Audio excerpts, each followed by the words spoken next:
Bueno, ya que son las 7:05, vamos a dar inicio a esta actividad. Entonces, mm, bueno, entonces Hacen, perdón, me encargó de realizar esta charla sobre cómo hacer un caso clínico. Bueno, veo que por lo menos hay por lo menos 20 personas, entonces hay harto interés en en cómo aprender a hacerlo. Entonces, vamos a ver algunos conceptos. Antes yo quisiera preguntar al público, ¿alguien ha hecho, ha tenido experiencia previa haciendo casos clínicos? ¿O es primera vez para la mayoría?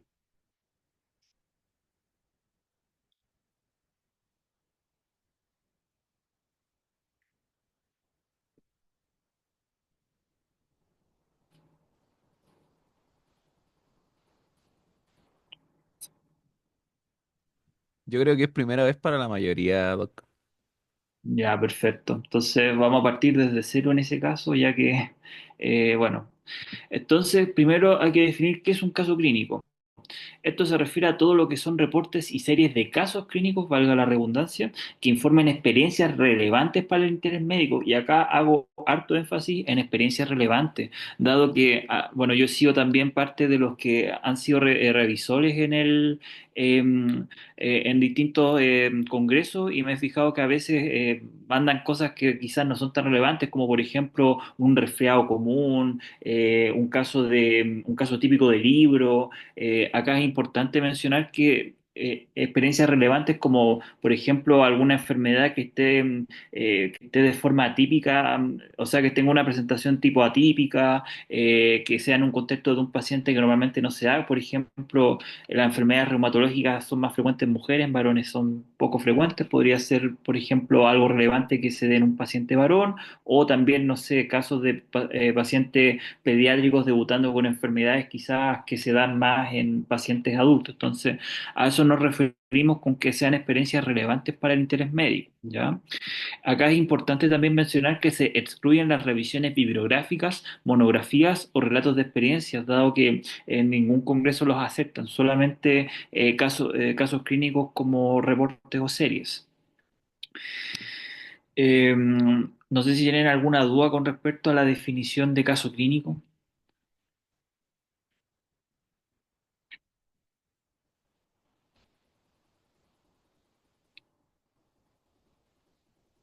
No hay ninguna duda en el chat, doctor. Perfecto.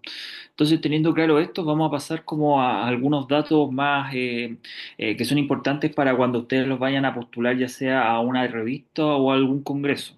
Por ejemplo, está lo que es el consentimiento informado. Recordemos que estamos trabajando con personas, entonces este consentimiento es importante, porque recuerden que hay una ley de derechos y deberes de los pacientes, donde si el paciente tiene que hacer, bueno, el paciente tiene que conocer de que va a ser cierto parte de una investigación y en este caso tenemos que pasarle este consentimiento, el cual normalmente debe ser completado por el paciente a mano, con su nombre, cédula de identidad y firma. Si el paciente no se encuentra en condiciones para esta actividad, por ejemplo, un paciente con delirio, un paciente quizás bueno, que tenga alguna discapacidad, podría ser firmada por algún tutor legal o quien esté a su cuidado. Pasa mucho en los pacientes geriátricos normalmente, o en el caso de los pediátricos, recuerden que estos consentimientos normalmente son en personas mayores de 18 años. Bueno, acá, por ejemplo, tenemos un formato. Recuerden que cada congreso o cada revista tiene su propio formato. Entonces, acá es importante, ¿cierto?, que lo revisen, lo lean, porque, bueno, por ejemplo, en este caso fue de la Jornada de Investigación Capus Norte 2021, el cual yo participé. Entonces, acá, ¿cierto?, se habla de que el paciente tiene que otorgar el libre consentimiento para que su historia clínica o el representado sea utilizada en la formulación de un trabajo científico para ser presentado, en este caso, en la Jornada Campus Norte, organizada por tanto. Bueno, acá, ¿cierto? Tienen que, en este caso, la persona ha hablado en este trabajo con investigación con quién, en este caso, el nombre del autor. Es importante que sea uno de los autores lo que le informe, no que sea un tercero, porque por temas legales, ¿cierto? Bueno, también que se explica que el autor responsable le ha explicado, ¿cierto?, que acceden a facilitar datos de manera voluntaria, que no hay ningún tipo de interés de por medio, que los datos, ¿cierto?, son datos confidenciales. Recuerden que en cualquier investigación datos personales se tienen que omitir, por ejemplo, el nombre el de la persona, todo esto solamente con datos clínicos que nos importan. Eh, bueno, bueno, esto puede ir variando, bueno, estos datos pueden ir variando, pero lo importante es que siempre tienen que utilizar, en este caso, el consentimiento que esté disponible, ya sea del congreso que van a participar, de la revista que van a publicar, o si tienen, por ejemplo, algunas hacen, tienen como su propio consentimiento que a veces tienen como estándares, ¿ya? Eh, También, bueno, yo les comentaba el tema de los pacientes pediátricos. En los pacientes pediátricos, en ese caso, el consentimiento lo rellenan los padres, pero, pero por temas como éticos también hay algo que se llama sentimiento informado, que esto debe ser completado solo en el caso que el estudio requiera la participación de un menor de edad, es decir, menores de 18 años. Los padres o tutores deberán firmar el consentimiento informado previo. Esto es más que nada, como le comentaba, un tema ético, para que el niño, ¿cierto?, firme en este caso su asentimiento. ¿Alguna duda con respecto al consentimiento o el asentimiento informado? Hola, doctor, ¿se escucha? Sí, te escucho, Martín. Sí. Doctor, tengo una pregunta sobre el tema legal del consentimiento. ¿Tiene que ser tomado, o sea, puede ser tomado por alguien que es alumno o interno de medicina, o tiene que ser sí o sí tomado por un médico o un profesional de la salud? Mira, acá en teoría legalmente tiene que ser por el profesional de la salud, ¿ya? Pero yo he visto mucho en la práctica que lo hacen los internos, los alumnos, que si bien para temas de congresos podría, ¿cómo se puede llamar? Podría ser aceptado, al menos legalmente yo preferiría que lo haga el tutor, en este caso, el profesional, por temas legales, ¿ya? Porque nunca falta algún tipo de paciente que puede estar bien informado y decir me lo explicó el alumno, no el profesional, por tanto podría demandar al hospital, a la universidad. Entonces, yo prefiero por temas legales que lo haga el tutor, pero en todo caso, en temas legales a ustedes no les pueden hacer nada porque son alumnos. Entonces, es importante que el tutor lo pueda hacer, pero no sé si supongamos que ustedes tienen que mandar el trabajo así a última hora, ya el Congreso normalmente va a aceptar que el autor, el autor o sea, la persona que lo explicó es uno de los autores, como fuera el interno o el estudiante, pero nuevamente es preferible que lo haga el profesional en ese caso. Gracias, doctor.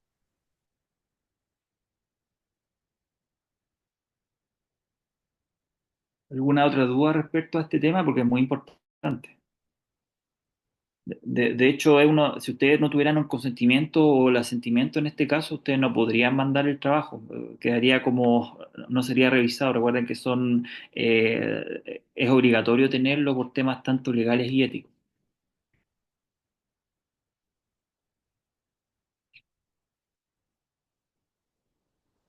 No hay ninguna duda en el chat, doctor.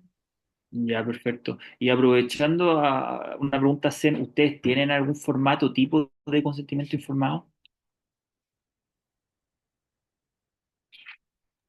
Doctor, existe el formato del Servicio de Salud Concagua, Ah, eh, que es bien particular igual porque pide tres firmas, como la del profesional, la del paciente y la de un testigo como que de fe de que no estamos como coercionando al paciente para firmarlo. bueno, nuevamente a cada uno, bueno, en este caso el hospital tiene su consentimiento, pero para temas, no sé, de congresos, ¿cierto? O de revistas, normalmente van a pedirle el que va anexo en este caso, que es del congreso de la revista, ¿ya? Pero nuevamente es importante que ustedes sepan que a veces el consentimiento del hospital no les puede servir para el del congreso porque pueden decir no cumple con el formato. Entonces, nuevamente, asegúrense en usar el que les dé el congreso y en caso de que no tuvieran, porque igual ha pasado que a veces los congresos o las revistas no lo tienen, utilicen el que tengan a mano, en este caso el del hospital, sobre todo si fue un caso hecho en el hospital de Aconcagua.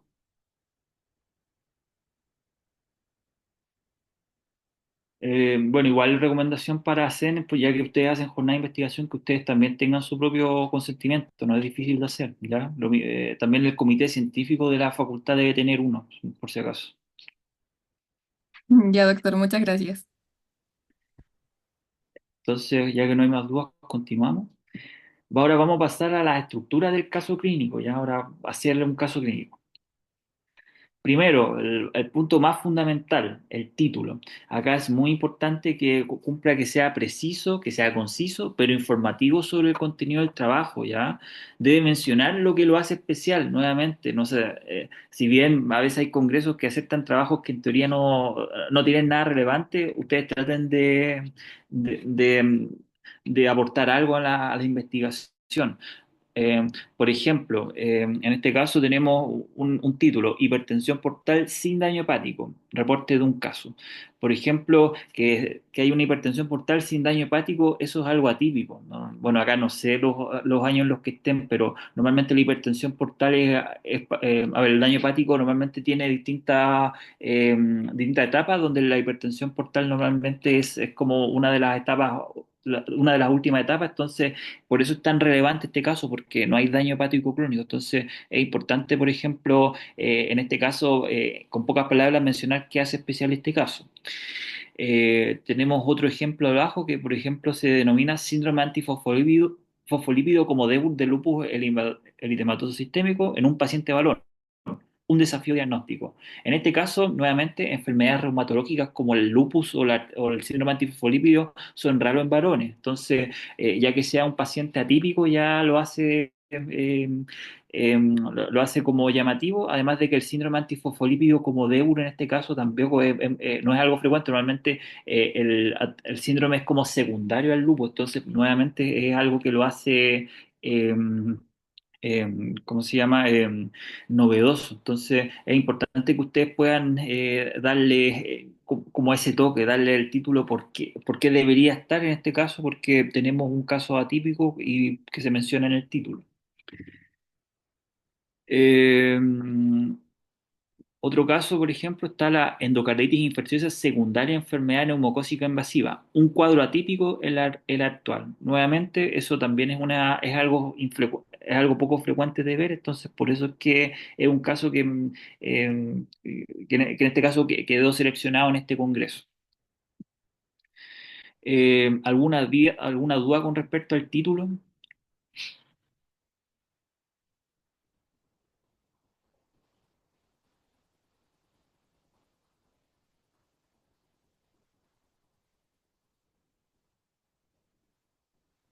Ninguna duda en el chat. Perfecto. Ya, entonces, después del título es importante la introducción. Acá es fundamental que esté centrada en la patología del caso. Si vamos a hablar, por ejemplo, del lupus, que esté centrado en el lupus, no que metamos algún otro tema. Mencionando aspectos generales del tema de forma así muy abreviada y no muy extensa. Recuerden que cuando ustedes mandan un abstract, en este caso, tienen una cantidad máxima de palabras. Entonces, es importante jugar bueno, ahí con la introducción, la discusión, ¿cierto? Pero que sea lo más compacta y lo más informativa posible. Por ejemplo, hablar de por ejemplo, hablar de datos epidemiológicos. Por ejemplo, el lupus es una enfermedad frecuente en mujeres, pero no tanto en varones, ¿cierto? Ahí para darle el énfasis nuevamente de que es algo atípico. Eh, bueno, hablar también, ¿cierto?, del tema de que la prevalencia en Chile, nuevamente, tratar de aterrizarlo a nuestro territorio, porque por ejemplo, ahora bueno, con la mayor cantidad de personas extranjeras estamos viendo más enfermedades enfermedades que normalmente no veíamos antes, entonces es importante aterrizarlo en el contexto nacional. Eh, entonces, en ese sentido, la introducción tiene que ser como una forma fina de decir, como datos que digan por qué el caso es como llamativo. Por ejemplo, este de embarazos múltiples. Bueno, acá, ¿cierto? Embarazos múltiples son embarazos patológicos de alto riesgo obstétrico. Su frecuencia ha aumentado debido al empleo de técnicas de reproducción asistida. Ahí, por ejemplo, gracias a las técnicas de reproducción asistida se están volviendo un poco más frecuentes. En embarazos triples la muerte intrauterina es de 1 a un 5%, el 93% de los embarazos triples son prematuros y su mortalidad ya, debido a la elevancia de la morbimortalidad fetal y la importancia de un estricto control prenatal, se presenta este caso, ¿cierto?, de embarazo triple bicoleal diagnóstico. Entonces, todo lo que sigue en la introducción es para darle relevancia a lo que viene después, que en este caso sería el caso. No sé si hay alguna duda con respecto a la introducción.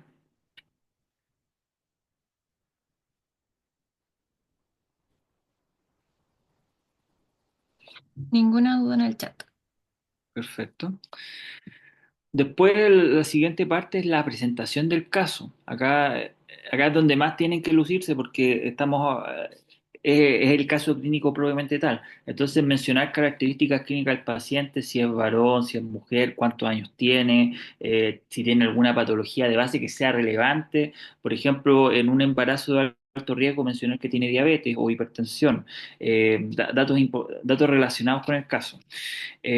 Tratar, ¿cierto?, de describir exámenes complementarios o diagnósticos diferenciales. Por ejemplo, un paciente con infarto se le pidió un electro, el cual salió positivo, ¿cierto?, con sopla de nivel ST, o no sé, se le pidió a un paciente con pancreatitis un escáner que evidenció cierto grado de pancreatitis, eh, o no sé, también mencionar los diagnósticos diferenciales como este paciente ingresó por un abdomen agudo, en un principio se manejó como una apendicitis, pero eventualmente gracias a los exámenes como la ecografía, se descubrió que era una colecistitis, por lo cual se cambia el tratamiento. Además, algo que yo me he fijado que tienen, que hay mucha dificultad en los estudiantes, es que no hay como una historia que esté presentada de forma clara y secuencial. Son como bastante enredados, como que parten normalmente con lo último, como que el paciente fue dado de alta, con todo esto, pero siempre tienen que partir igual como en una ficha clínica, ¿cierto? Cuando hacen una evolución, en este caso paciente con los siguientes antecedentes, que inicia cuadro de tanto, se maneja de esta manera, se piden exámenes, los exámenes arrojan esto, eventualmente se maneja con esto y el paciente eventualmente mencionar si fue dado de alta, si es que falleció, si es que está en control, ser lo más claro posible con ello. Acá, por ejemplo, tenemos un buen ejemplo, presentación de caso. Un paciente masculino, en este caso, 64 años, con antecedentes de diabetes, insulino requiriente, secundaria pancreatitis aguda grave hace 7 años. Y ahí tenemos los antecedentes y en este caso puso los antecedentes más relevantes. Podría tener hipertensión este paciente, podría tener otras enfermedades, pero lo más importante es que puso la diabetes, que en este caso es importante para el caso, y una pancreatitis aguda. Entonces, después de dar los antecedentes, dan el cuadro actual, consultó por 3 meses de dolor urente y debilidad proximal progresiva, extremidades inferiores, mayor izquierda, examen de ingreso, recuerden que el examen físico es parte de la historia clínica, atrofia muscular y sensibilidad a la compresión del cuádriceps, fuerza M4, M5, reflejos patelares abolidos. Después del laboratorio poner así de forma bastante breve los exámenes más relevantes, no pongan todo. Por ejemplo, en este caso, como es diabético, ver cómo está la glicemia, que está en 243, lo cual está descompensado, lo mismo que la hemoglobina, y la resonancia nuclear, que en este caso salió normal. Recuerden poner también no solamente los que están alterados, también los que están normales, pero que sean relevantes. Por ejemplo, un infarto, o sea, si yo sospecho un infarto, poner que el paciente tiene un electrocardiograma normal, poner que el electrocardiograma sea normal. Bueno, electromiografía, sin elementos de actividad nervatoria. Entonces, acá se describe, ¿cierto?, todos los exámenes. Después, paciente recibió metilprednisolona en 3 pulsos con buena respuesta. Acá se habla, ¿cierto?, del manejo, por lo que se dio de alta con corticoterapia oral, optimización de control glicémico, analgésico y fisioterapia, evolucionando con significativa mejoría clínica. Ven, ahí está súper bien ordenado, se parte con los antecedentes, se habla de la historia, se hablan de los exámenes más relevantes y finalmente se habla del manejo y eventualmente en qué quedó el paciente, si es que se fue para la casa o si en este caso falleció, etcétera. Eh, ¿Alguna duda con respecto al caso clínico? O sea, a la presentación del caso, perdón.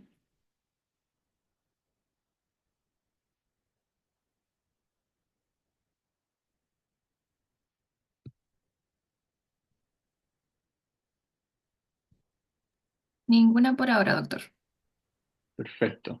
Nuevamente, recuerden que esto es lo más importante. Esto es como el núcleo del caso clínico. Entonces, es donde más tienen que tratar de dejar la mayor cantidad de datos, porque algo que se le baja mucho los puntos a los, ¿cuánto se llama? A los estudiantes es el tema de la falta de información. Por ejemplo, ponen paciente masculino, no ponen la edad, o paciente de 60 años, pero no ponen el sexo, o no ponen los antecedentes. Entonces, muy importante que sea lo más acorde, que sea como lo más enfocado al caso. Después pasamos a la parte de la discusión. Acá es importante que ustedes discutan las particularidades del caso o las controversias actuales sobre la patología. Por ejemplo, particularidades del caso, que es una presentación atípica, que por ejemplo, nuevamente el tema del lupus, que es más frecuente en mujeres, un 80% versus varones 20%, o las controversias actuales, por ejemplo, el manejo. Por ejemplo, hay pacientes que pueden ser, según las guías americanas, se manejan de una manera, mientras que en Chile, como tenemos, en el hospital tenemos la siguiente disponibilidad de medicamentos, se manejó de esta manera. Entonces, ir discutiendo paso a paso sobre lo que pudieron haber hecho versus lo que en realidad tuvieron que hacer producto de los recursos que tienen. También proponer recomendaciones de evaluación y manejo según evolución del caso, que acá sería como la autocrítica que yo llamaría. Por ejemplo, si bien nosotros manejamos al infarto, ¿cierto? Y lo sacamos de, por ejemplo, hizo un palo y lo sacamos del palo. Sin embargo, si hubiésemos realizado...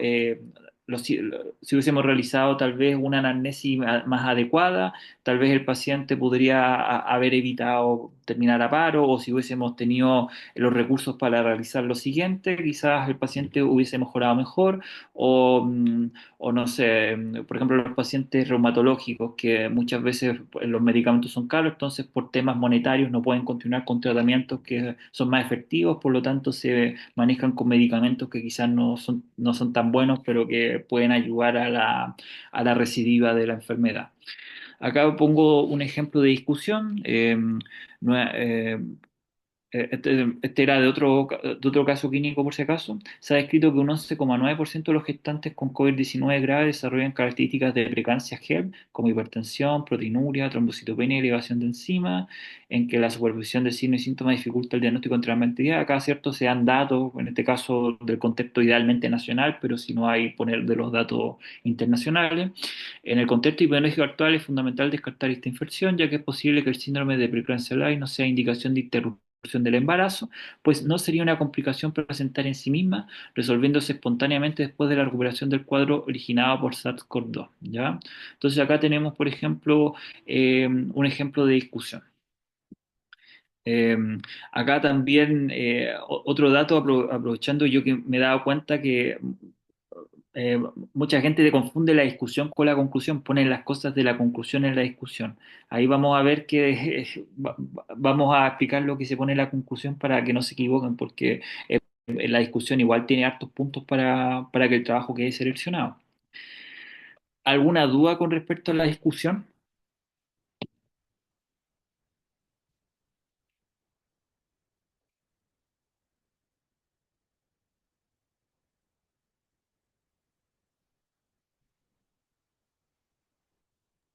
Nada en el chat. Finalmente pasamos a la conclusión, donde hay que resaltar con un lenguaje científico y claro las conclusiones positivas o negativas a las que han llegado en este caso.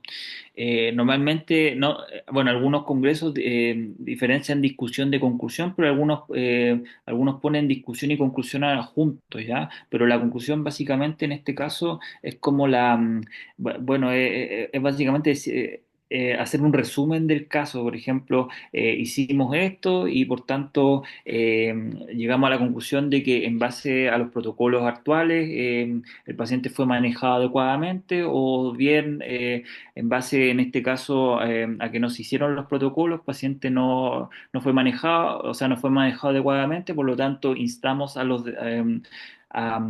nuestros colegas a que sigan los protocolos para que no ocurran, por ejemplo, estas complicaciones como le ocurrió en nuestro caso. Eh, ¿Alguna duda con respecto a la conclusión? Acá nuevamente me interesa que tengan, sepan la diferencia entre discusión y conclusión, porque lamentablemente incluso hasta profesionales se equivocan en esto.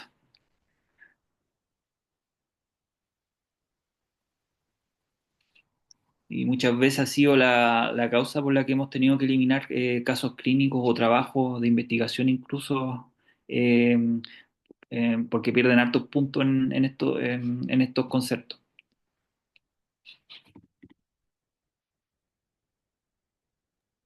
No, doctor, ninguna duda. Perfecto. También otro punto que si quizás también otro punto que también se pide son las palabras clave. Estas son palabras clave, o sea, incluye palabras o conceptos claves relacionados con el trabajo. Normalmente esto es simple porque ustedes pueden buscar, incluso la misma base van a decir si son términos de alguna página, como pudiese ser Mesh o Dex. Que en este caso, no sé, por ejemplo, ustedes ponen la palabra salud y le van a salir bueno, en este caso ustedes lo buscan y va a salir la palabra salud y con sus distintas formas de expresarse, ¿ya?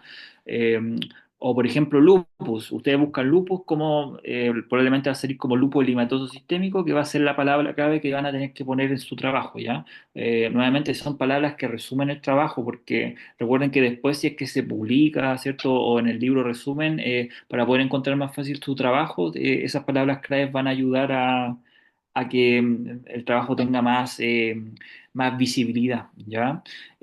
Bueno, acá es súper simple nuevamente, así que aún así yo he visto gente que pone palabras que se les da la gana a pesar de que tenemos este tipo de páginas que nos permiten, ¿cómo se dice? Como eh, estandarizar las palabras clave para no, por ejemplo, no poner lupus simplemente, sino lupus eritematoso sistémico, no poner solamente infarto, sino como infarto agudo al miocardio, o sea, infarto agudo al miocardio y así. ¿Alguna duda con las palabras clave?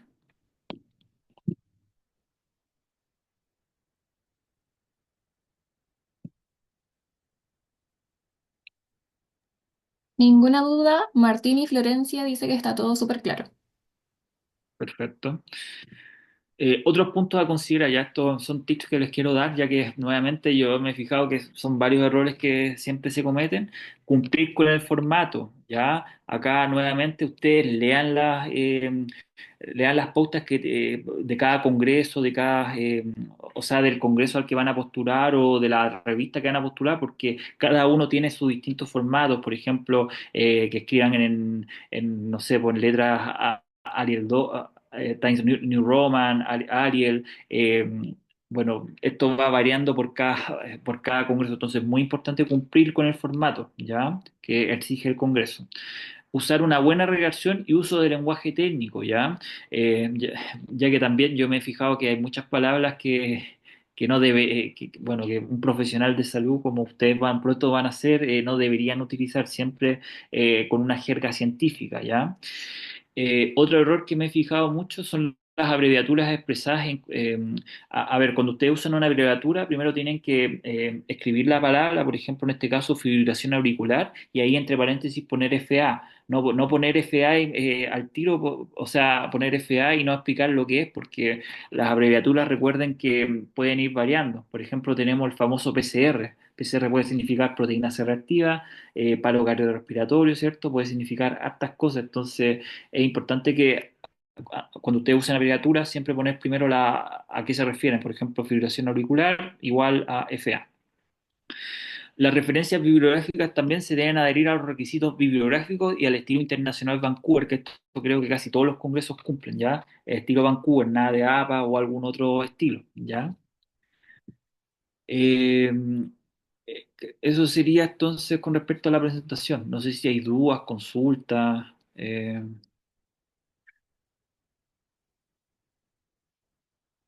algo que no haya quedado claro.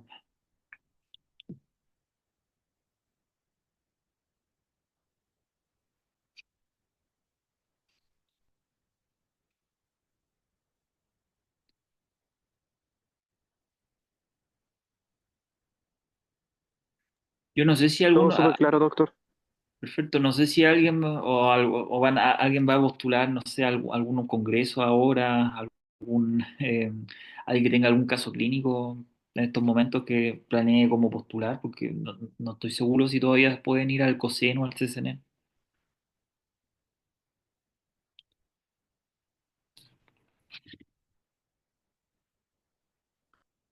Yo que imagino que la mayoría está en rotación, está haciendo práctica.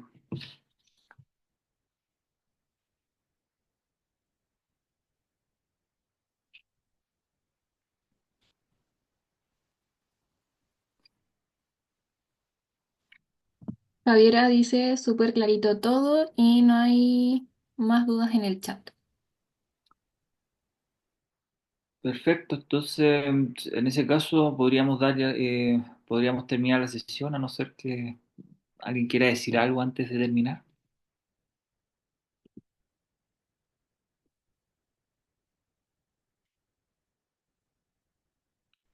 Acá Dayana pregunta, si la persona del caso fallece, ¿a quién se le pide el consentimiento? Bueno, acá es importante hablar con la familia, ¿ya? Normalmente siempre va a quedar una persona a cargo en ese caso, puede ser la hija, puede ser a- a- algún familiar que el hospital o, bueno, el centro tenga contacto, ¿ya? Es importante que ustedes, bueno, normalmente en las fichas siempre salen como datos de una persona en caso de emergencia. En ese caso, usted tendría que contactar a esa persona para que puedan dar los permisos. Normalmente, no sé, ejemplo, por ejemplo, no sé, fallece una persona, normalmente la esposa o los hermanos. En caso de pacientes sociales, ahí un poco más difícil. Ahí tendrían que preguntarle a los, a- al, en este caso a los tutores, ¿ya? Porque ya que siempre, al menos yo me he fijado que hay harto en el hospital pacientes sociales, estos pacientes que no tienen familiares, pero ahí ustedes tienen que conversar con el equipo. Acá preguntan, doctor, ¿y si le toma el consentimiento y después murió? ¿Es válido el consentimiento? Sí, debería ser válido. Al menos personalmente nunca me ha tocado, pero debería ser válido porque lo formó la persona, ¿cierto? Con su timbre, ¿cierto? Con su propia letra. Eh, Igual acá un dato al menos que yo he aprendido que quizás no tanto para los congresos, pero sí para la vida, una forma porque lamentablemente las firmas, ¿cierto? A veces las letras pueden ser, se pueden copiar, se pueden, ¿cierto?, trucar. Una forma más legal para ser resguardado el uso de la huella, por ejemplo, que tengan un poco de tinta y ustedes le piden la huella al paciente y con eso se salvan de hartas demandas.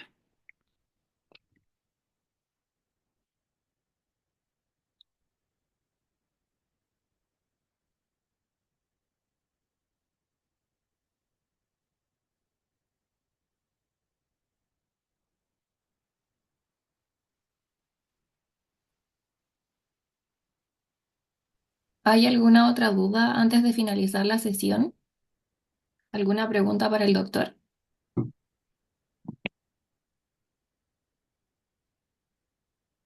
No, todo claro. Muchas gracias. Ok. Muchas gracias, doctor, por la clase y por su colaboración con ASEM e InvestigaV. También queremos agradecer a los asistentes por su participación y la clase va a ser subida al canal de YouTube de ASEM durante las próximas horas por si quieren volver a verla. Eso. Muchísimas gracias. Muchas gracias a todos por escucharme. Muchas gracias a usted, doctor. Hasta luego. ¿De acuerdo? Muchas gracias. Muchas gracias, Doc. Gracias.